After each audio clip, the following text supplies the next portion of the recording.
Hello. Okay, so I released my Fuller's Brewery UK Brewery Project video earlier today, and I thought, do you know what? In that video, I talked about one of the beers that I thought was really, really good, which was Bengal Lancer.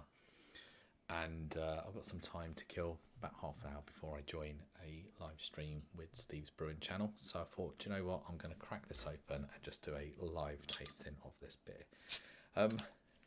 I'm trying to think when I last had this beer. It's probably been maybe 2 years, I'd say, since I last had this. But this is one of my most favourite beers from Fuller's. So let's pour this out and get into tasting, well, nose, taste, and all the rest that goes with it. All right, that's a terrible pour off the bat. I wasn't looking properly from this side to see where I was pouring.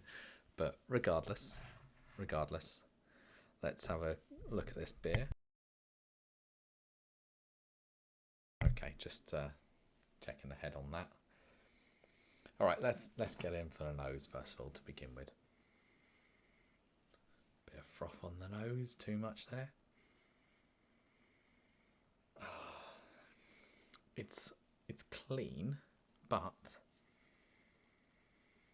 you got a nice, not massive hop nose coming through. This is an IPA, yes, but it's not your American IPAs and all the rest. This is just a traditional style English IPA. I'm just looking to see, it's 5.3% in bottle. I think it's probably 5% on cask.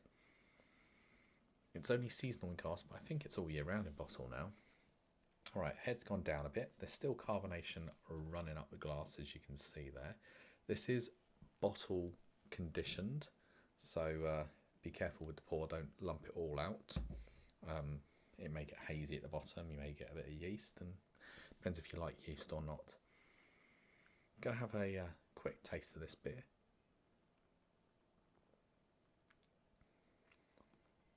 Oh, delicious. That is really good.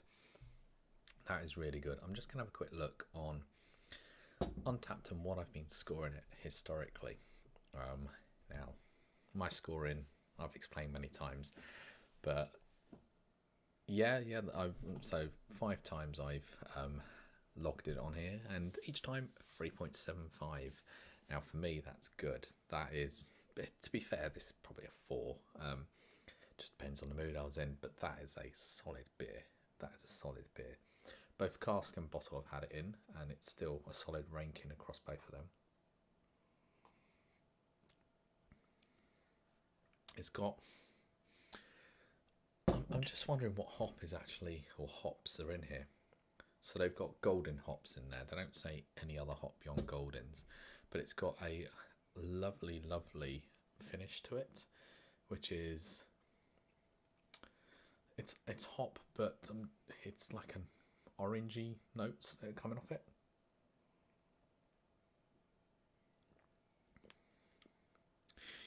Yeah, nice orange notes coming off it. That is really good.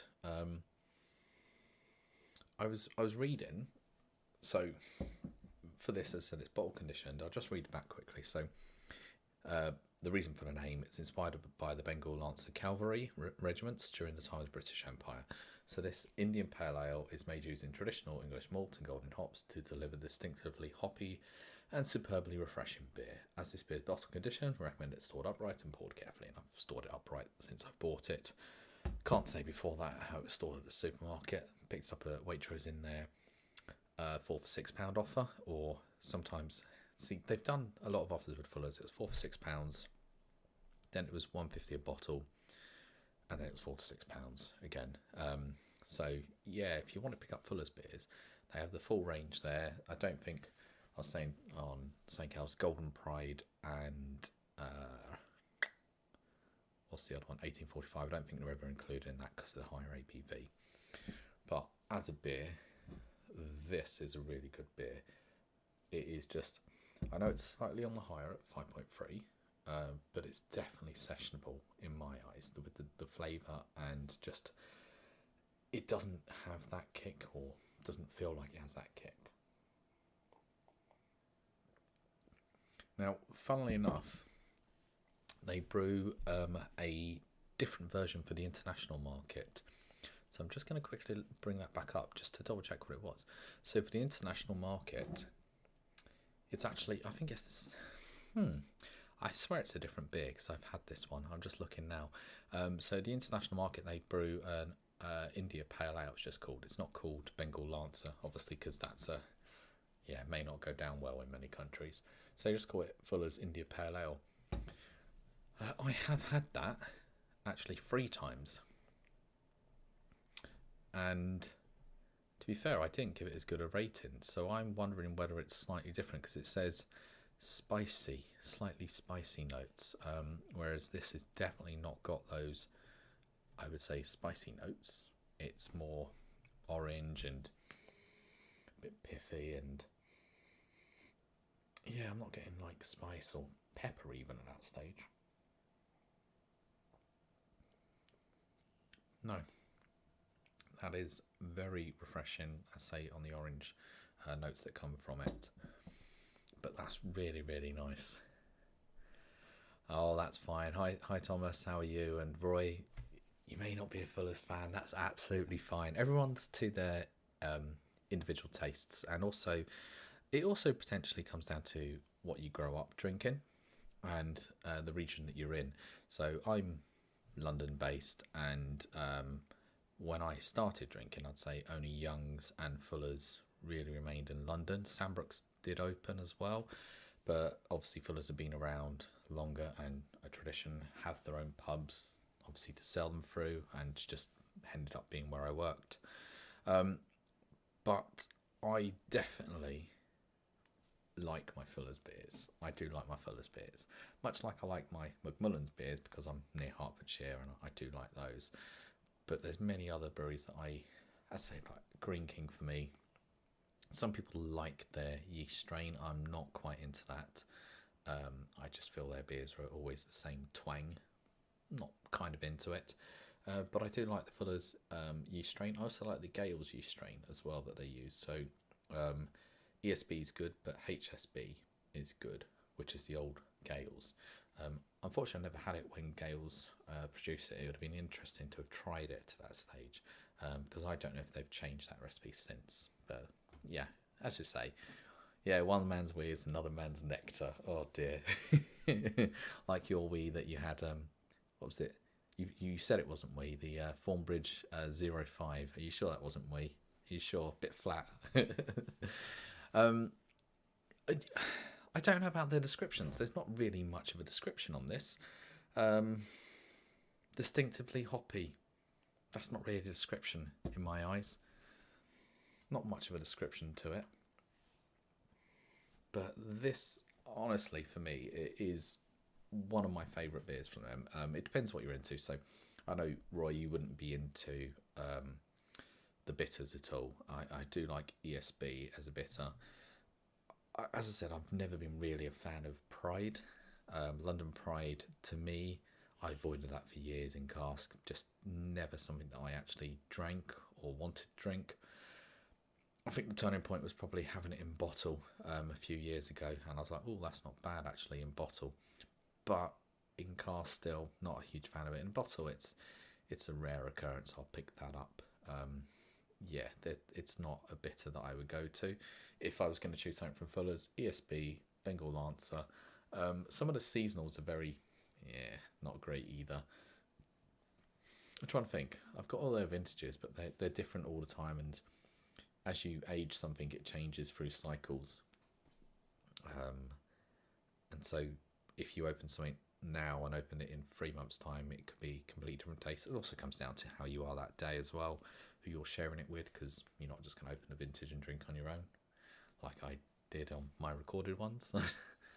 But yeah, the Bengal Lancer to me is a beautiful example of an English IPA from them. I need to clarify. I say English, I mean like a British IPA. I know we say English IPA. I mean like, this is not your American variants or the international variants. This is the variant where it's not hops that are like bang, outstanding, crazy. It's just it's a nicely balanced hop that was meant to obviously help the beer when it was shipped overseas. The hop wasn't there really for the flavour; it was to preserve the beer, and I think it does a really good job of it. This,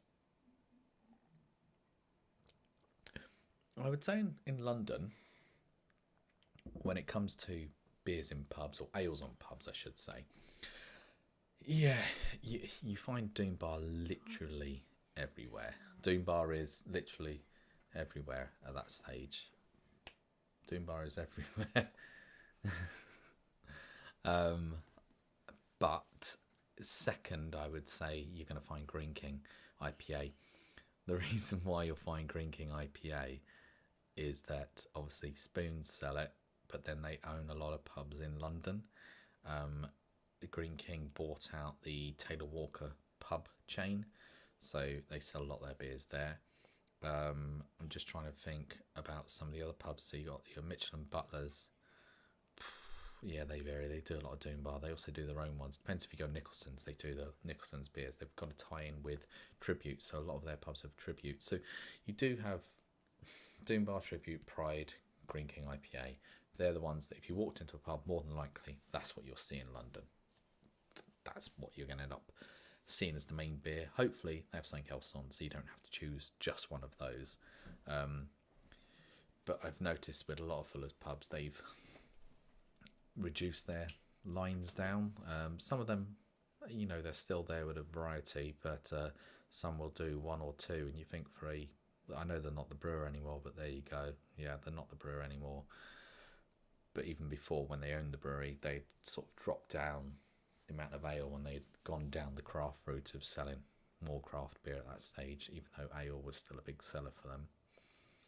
Southwark Way, Borough Market, yeah, I drink around there a lot, yeah, and I agree. There's a few Nicholson's, I would say, around there, and Young's pubs, because you're now south of the river. You're going to find Young's, and they're going to obviously sell the Young's brand of things that are now made by Eagle Brewery, which is owned by Marston's. So you see the Young's pubs with their Gold or London. Yeah, so it does vary on area as well where you are, but I would say there's a few Young's, especially along the river there, and just set back a bit. I'm thinking there's a few Fuller's and there's a few Young's pubs. So you'll definitely see a lot more Pride and Young's beers, and then you've got a few Mitchell and Butlers who would be doing, their stuff. Yeah, Nicholson's and that, yeah. But that's how it is. But for me, this is a lovely example of an IPA that I think is easily sessionable. Not crazy hop levels if you're not into wanting crazy hops. It's just a easy drinking sessionable beer at 5.3%. As said, I think the cask level is 5%. I just want to double check that. I'm going to go on the Fuller's website. Bengal Lancer. Yeah, they've obviously not got it up about cask, because I don't think they've produced it in cask this year, just because it's not that year for doing cask. Normally, I think Bengal Lancer season is November through to Feb, and then they stop it because rugby comes on and they put their rugby special front row on at that stage.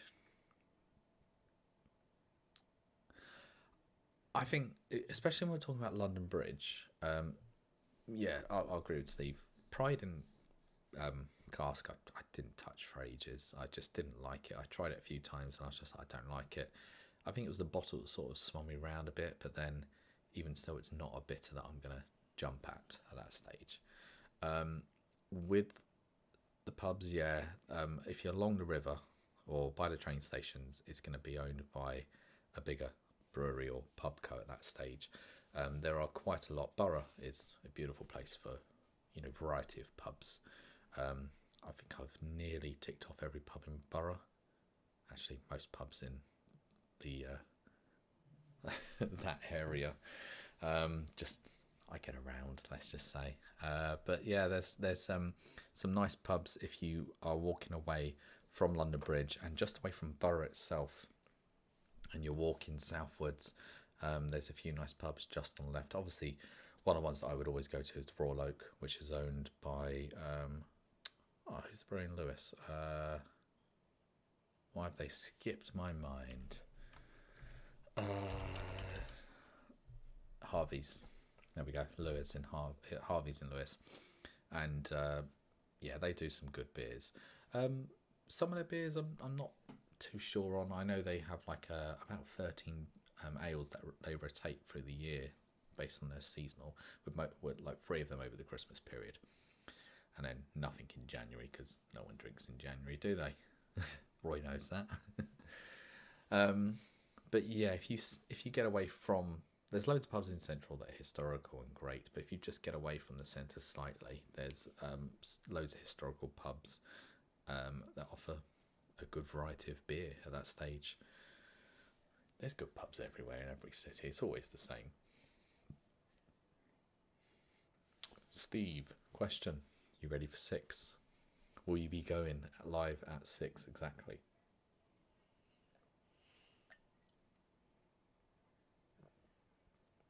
Still got a beautiful carbonation. Now what I want to check is, this said bottle conditioned. I'm going to probably do what you shouldn't do as much, but I'm going to pour that. I'm trying to swirl it to see, will it get hazy? Will this be hazy? Well, it's definitely a lot of froth, so it is bottle conditioned, I would say, based off that. But yeah, there's a haze to it now. I don't know if you can see that. Probably a definite haze to it. I can see, yeah, I can see the yeast suspension in the beer here. I'm not afraid of yeast. Perfectly fine by me. It's all good for you. What's that, vitamin B or whatever it's got in there? It's all good, just not too much, otherwise you'll be feeling it on the little boys' room later. But yeah, I've never really checked this. I always used to. I worked at a Fuller's pub, and sometimes people order the Lancer, and I'd always have to warn them it's bottle conditioned, because I'd seen so many people just go and pour the beer all out. And it's like, better warn them just in case, because a lot of people aren't into that. And you say pour it slowly, a bit like people with the yeah, indeed, you will get the old trots. It's a bit like quack. I don't know if you've had quack at all. Comes in one of those lovely glasses. You know, it's got the wooden stand with the bowl-shaped bottom, a bulb, I should say, and then it leads outwards like a speaker in a sense. And people, whenever they pour, they would never know how to pour properly. I would always offer to pour it for them, but they wouldn't listen. And I would try and tell them, pour slowly. If they didn't pour slowly, I'd walk away and I'd watch them pour. I'd come back and I'd have a massive head rushed all the way up like that, and just that much beer at the bottom. Like, I told you to pour slowly. So there's a knack to it. There's a knack to pouring, which some people just don't get. They think it's hard and fast. It's not always the case. But again, I'm bad at it on the live videos. You're just trying to at least create a head. You don't want something flat at that stage. But yeah, just a short review. Well, I'll say short, 20 minutes, but short live talk about Bengal Lancer. As I said, for me, a beautiful beer. Just looking to see. So average overall rating on Rate Beer, 65 overall, but for its style, it's got an 84. And what do we have on Untapped? What is the average for Bengal Lancer on Untapped?